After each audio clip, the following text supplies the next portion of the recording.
All right, so this is lesson 13, and we're going to be looking at integrating the shapes of the orbitals with our electronic configurations. All right, so we've sort of looked at them separately, and we're going to just put them all together. I just want to do this on a rough sheet, um, as you can see presented right there. And we'll go one element at a time, and we'll go from hydrogen all the way to potassium, calcium. Okay, so um, let's get a couple of reminders right here. So if we look at our sublevels, we have our S sublevel, which is the sphere. All right, we have our P sublevel, which is that hourglass. The D, which is the clover leaf. There is an F. It's got 8 lobes. I won't draw it, but we're just going to be dealing with S and P. All right, in this particular example. And the order of the orbitals, of course, will go 1s, 2s, 2p, 3s, 3p, 4s, and then 3d. There are other ones, of course, but we won't get that far. All right, and you can see the p's are in this one. This would be the 4p here and the 5s. All right, but we won't get that far. Okay, so let's start with hydrogen. So we're going to start with our s orbital, and we're going to fill that one up first.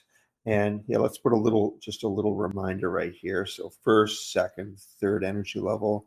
So S, SP, SP, D, but we are going to get to that fourth as well. So we're going to start with this one. So the s orbital is a sphere. All right, so for hydrogen, all right, so we've got hydrogen with its one electron, one proton, one electron. So it would be like a tennis ball, right? A sphere, and it would have one electron inside. So think of that like a tennis ball, and inside the tennis ball, we have our one electron. So we'll call this a 1s1. So the origin of this again, the 1 gives you the energy level, the S gives you the sublevel, and this tells you how many electrons exist in this orbital. So we named the orbital at the house for the electron. We name it by the energy level and sublevel, right? Sort of contracted together there. And we've got one electron inside. All right, so there's our first one. Second one, helium. All right. Pauli exclusion principle says your orbital, of course, can be empty, but you can only have 1 or 2. And if you have 2, they've got to be opposite in spin. So this is going to be a 1s orbital with 2 electrons, and that would be helium. Okay, that's the first energy level done, and that would be that top line on the first row on the periodic table. All right, you've got hydrogen and then helium. All right, let's get rid of those. So now we're going to move up, and we're going to move to that second energy level. So we're going to go to the S and the P in the second energy level. All right, so the 2S and the 2P. So we'll fill those guys in next. So next element would be lithium, number 3. And of course, first 2 electrons is going to go into the tennis ball, 1s, 2. All right, so we got 2 electrons of opposite spin in that small high energy, lowest energy electron. And as we now go to the 2s, all right, we're going to have 1 electron inside the 2s. Consider that like a volleyball. All right, so you got a volleyball, and inside the volleyball is the tennis ball. All right, tennis ball has 2 electrons, and the volleyball has 1 electron. All right, so that's lithium. Beryllium, number 4. All we're going to do is fill up, in order, we're going to fill up the tennis ball, 1s1, 1s2.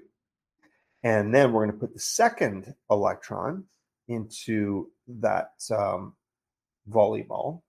So it'll be 1s2, 2s2. And that would complete beryllium.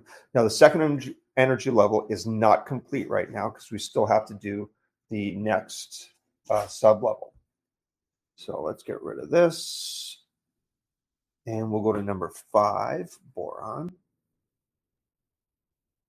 So now we've got a filled tennis ball and a filled volleyball. All right, so we've got 1s2, 2s2. There's 4 electrons. We need one more electron. So in the second energy level, we're now going to move to, let's change colors here, to that guy right there. We're going to move to that P sublevel. And this is going to be an hourglass shape. And I'm going to draw that along the x-axis. All right, so here's my x-axis and here's my y-axis. I've got my z-axis coming in and out of the plane of the, you can't, I mean, we're just imagining it, all right, but just perpendicular to the x and the y plane. We've got our z plane as well.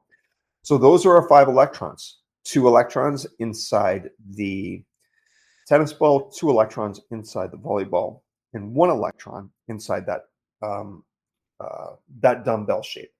So it's like half an electron is on one side and, you know, that positive x plane, and half the electron density is in the like negative side. All right, so looking at a Cartesian coordinate there. Okay, let's keep going. We'll go to carbon, number 6. So we've got carbon, number 6. First 2 electrons, of course, tennis ball. This is going to get repetitive. And the second one, of course, is into the volleyball.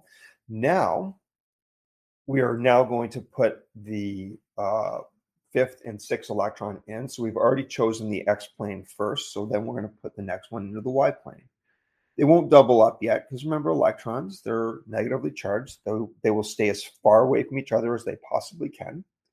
So that is going to be 1 electron in the x plane and 1 electron in the y plane.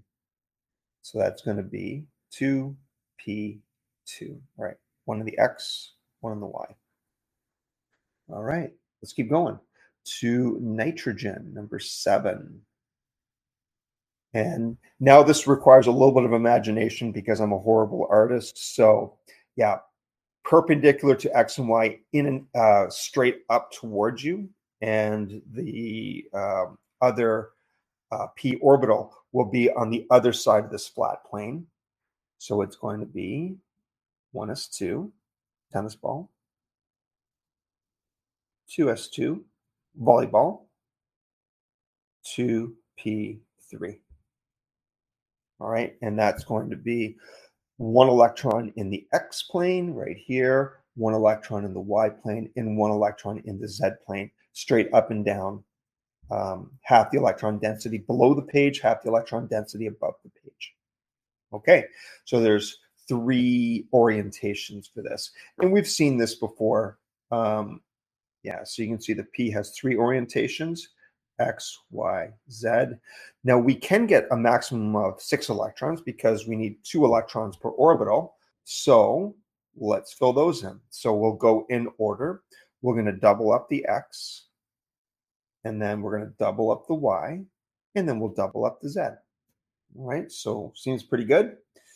So next is going to be, so after carbon, we've got nitrogen, and then we've got oxygen, 8, 1s2, 2s2, tennis ball, volleyball, 2p4, 2 in the X, 1 in the Y, 1 in the Z.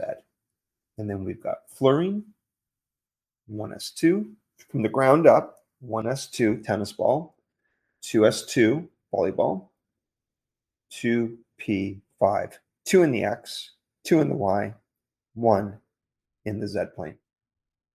And finally, to finish that second energy level, sort of finish this guy right here. So we've finished here, we've finished here.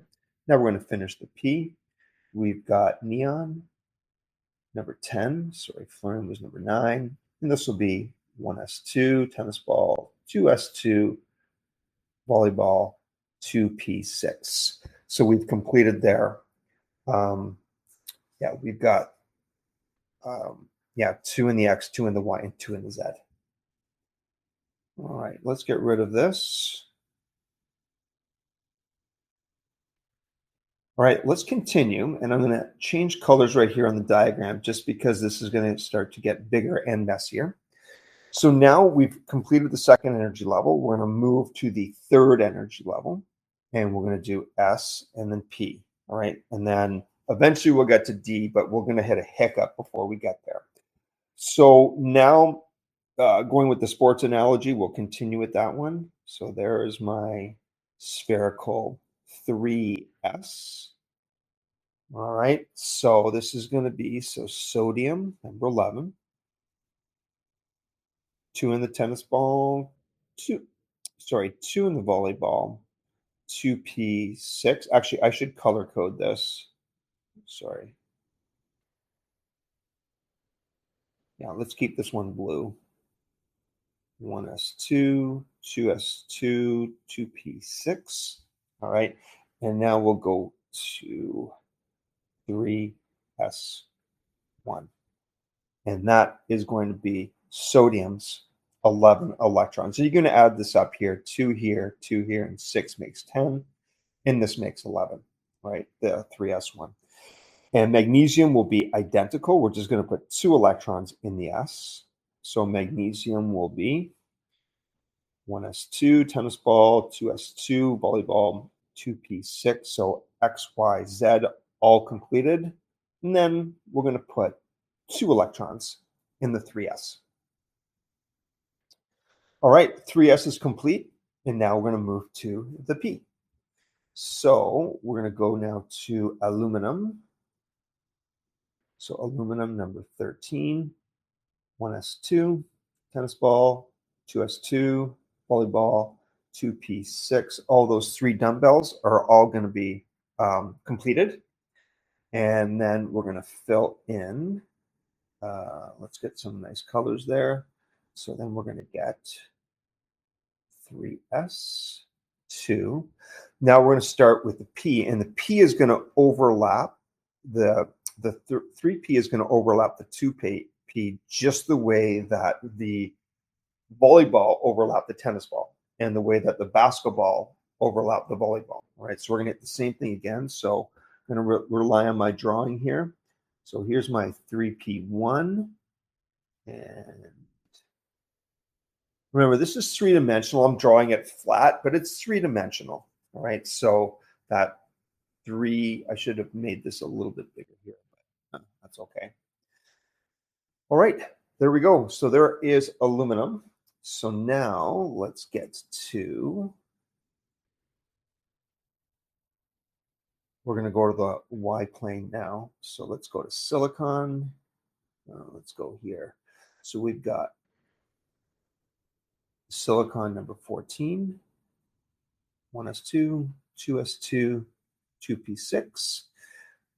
And we're going to go to the basketball, 3s2. And then we've got 3p2, which means we're going to have to overlap now the y. All right, so the 2py is going to get overlapped by the 3py. So I'll draw that guy. That's going to overlap like that. And remember, those are lobes, right? They're not flat sheets. They're lobes. We're talking about 3 dimensions here. Okay, let's go to phosphorus.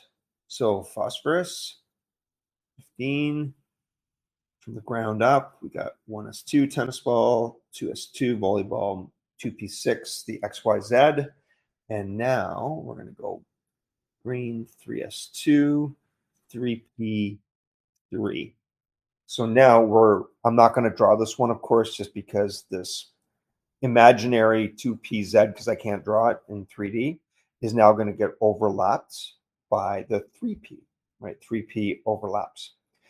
And then we're going to double. All right, so then we're going to start to double up all of those ones. All right, so let's get rid of these. We're going to double up all of these guys here. So double up all those S's. So let's start with sulfur, number 16. And we got chlorine 17, and then argon 18. And we got 1s2, 2s2, 2p6, 1s2, 2s2, 2p6, 1s2, 2s2, 2p6. And now we've got in green here, we've got 3s2, 3s2, 3s2. So now we're going to fill in the p's. So we've got one electron on each orbital. We're going to double them all up now. So this will be 3p4, just like oxygen was s2p4, same with sulfur, right? So it's just one period down. We just have, just those extra electrons. Kind of the same analogy of orbitals, though. Chlorine is the same as fluorine, S2P5, so this will be 3P5, and argon, 3P6. Just the same way that neon was 2P6. Okay, now we're going to hit a little hiccup. So we're done here. We're done in the P, all right? So we're done here. Now, according to this, we got 3D next and then 4S. But something unusual is going to happen, and maybe I'll try to draw this and it'll make a little bit more sense. If we look at a D sublevel, here, let me just move this page a little bit. Let me just move this one. If I draw a D, and it looks something like, it's not a very good drawing, but its shape is very important because if we compare that to an S, right, and this would be like a beach ball, right, because the 3S was like a basketball, and this is now a bigger one, and not a very big beach ball, but bigger than a basketball. Those foul shooting basketballs or something like that. On average, that 4S is closer to the nucleus in the 3D, all right, because of this volume right here. I'm drawing it as an area, but it's really a volume, right? Because we're talking about 3 dimensions. I didn't draw that very, very well, but yeah, this is a region that's occupied by the 4S, but not the 3D, all right, because of those lobes, right? So it just pushes the average a little bit further from the nucleus, which of course is in the dead center here, all right? So the 4S is going to get filled up first, all right? So let's continue on, and we can do that one. So we've got potassium, number 19, and we'll color code this again. 1s2, 2s2, 2p6. There's a bad 6 over there. 3s2, 3p6. And then, here we go, that foul shooting basketball. This is 4s1. Right, so that 4s comes before the 3D. And we'll conclude here. We'll figure this one out with calcium. So we've got calcium, number 20, 1s2, tennis ball, 2s2, basketball, 2p6. And then we've got,